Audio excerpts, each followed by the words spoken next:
Hello student, हम PT 4 का part 1 देखेंगे जिसमें आपको पत्र लेखन करना है और प्रश्नों के उत्तर लिखना है। ओके, आया ना समझ में? कि पहले पत्र लेखन हम करेंगे, पत्र लेखन करना है और बाद में प्रश्न के उत्तर लिखना है। ये आपका टोटल 10 मार्क्स का होगा। ओके, 10 मार्क्स का है दोनों, पत्र लेखन और प्रश्नों के उत्तर दोनों मिला के आपके 10 मार्क्स के होंगे, जिसे आपको अच्छे से जूम क्लास में लिखना है।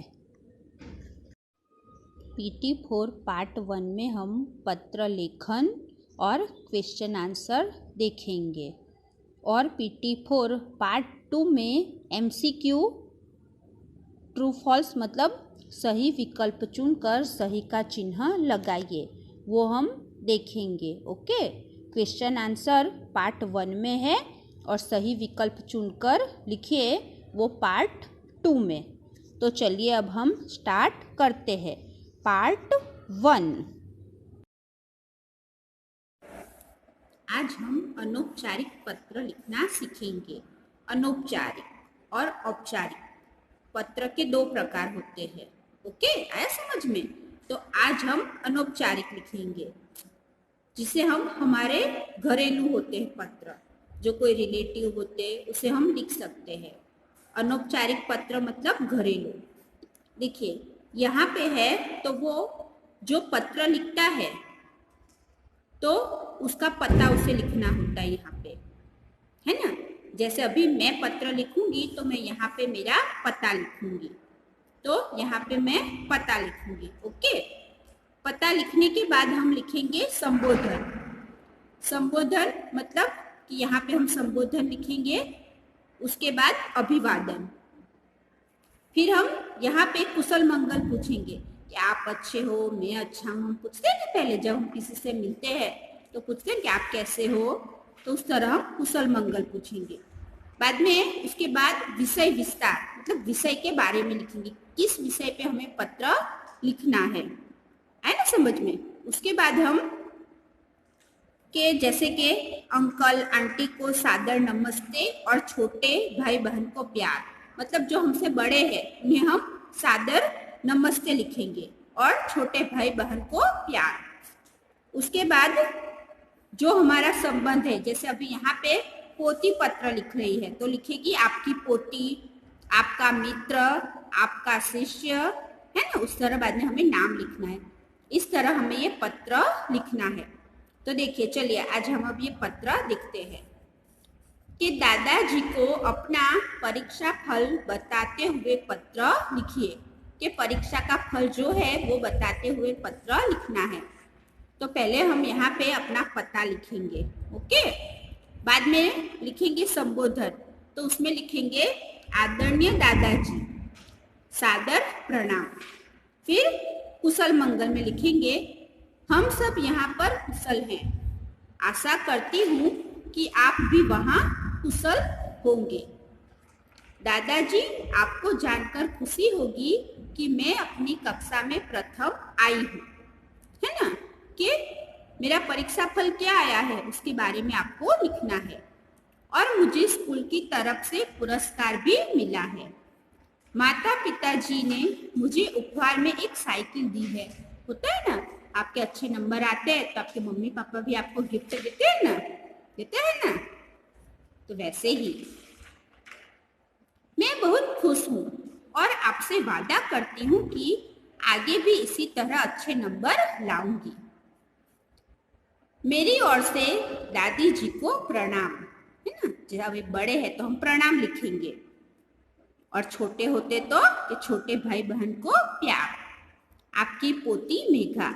अब बॉयज पत्र लिखेंगे तो लिखेंगे आपका पोता, जो भी हो, राकेश, सुरेश, ओके, जो भी आपका नाम हो वो आप यहाँ लिखेंगे। और जो गर्ल्स है, लड़की, वो पोती लिख के अपना नाम लिखेगी। इस तरह आपको ये पत्र लिखना है, अच्छे से लिखिएगा। ओके, पत्र लिखने के बाद हम प्रश्न के उत्तर लिखेंगे कि पत्र के बाद प्रश्न के उत्तर लिखना है। तो देखिए प्रश्न 1, पर्यायवाची शब्द किसे कहते हैं? तो किसे कहेंगे आप पर्यायवाची शब्द? तो समान अर्थ बताने वाले अलग अलग शब्द पर्यायवाची शब्द कहलाते हैं। बोलिए मेरे साथ, समान अर्थ बताने वाले अलग अलग शब्द पर्यायवाची शब्द कहलाते हैं। प्रश्न 2, वायु का पर्यायवाची शब्द क्या होगा? कि वायु का पर्यायवाची शब्द क्या होगा? तो पवन, समीर, हवा, ये वायु के पर्यायवाची शब्द है। अब देखिए नंबर 3, विलोम शब्द किसे कहते हैं? क्या आप विलोम शब्द किसे कहेंगे?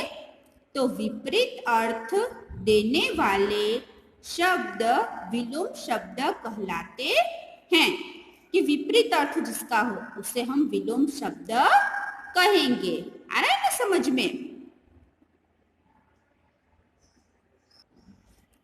प्रश्न 4, सांप कहाँ कहाँ छिप सकते हैं? कि सांप जो है वो कहाँ कहाँ छिप सकते हैं? तो टूटी हुई हड्डियों में, है ना, हड्डी होती टूटी हुई, मतलब जहाँ पे जगह उसे मिल जाए वो वहां छुप सकते हैं। घास फूस में, टूटे फूटे खिलौनों में, इस तरह जहाँ होल हो, मतलब खाली जगह हो, वहां पे सांप छिप सकते हैं। प्रश्न 5, सब्जी बेचने वाली ने क्या सोचकर उसे झोली भर मिर्ची दी होगी? क्या देखिए इसमें कि सब्जी बेचने वाली ने सोचा होगा कि इसे घर पर लाल लाल मिर्च की ज़रूरत होगी, इसलिए उसने काबुली वाले को झोली मिर्च भर दी होगी। प्रश्न 3, सारी मिर्च खाने के बाद काबुली वाले की क्या हालत हुई होगी? बताइए। तो सारी मिर्च खाने के बाद काबुली वाले की हालत बहुत खराब हो गई होगी। वह सीसी करता तथा आँखों में पानी पोंछता हुआ परेशान हो रहा होगा। आए समझ में कि सारी मिर्च खाने के बाद काबुली वाले की क्या हालत हुई होगी। अब देखिए प्रश्न 4,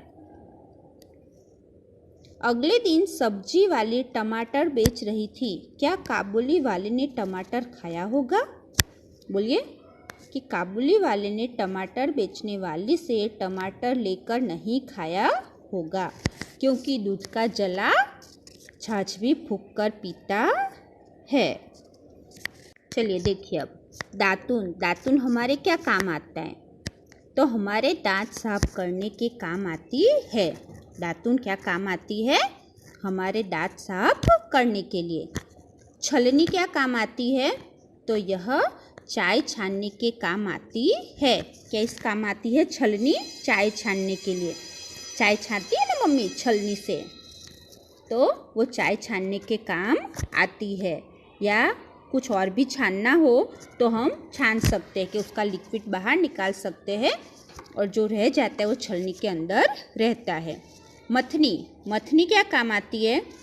तो यह दूध दही मथने के काम आती है। चलिए देखिए, किन फलों को छिलकों के साथ नहीं खा सकते? इसका उत्तर आपको लिखना है। तो केला, अनानास, पपीता, अनार, संतरा आदि को हम छिलकों के साथ नहीं खा सकते। फिर देखिए, कौन से फल हम मौसम में मिलते हैं? कि कौन से मिलते हैं?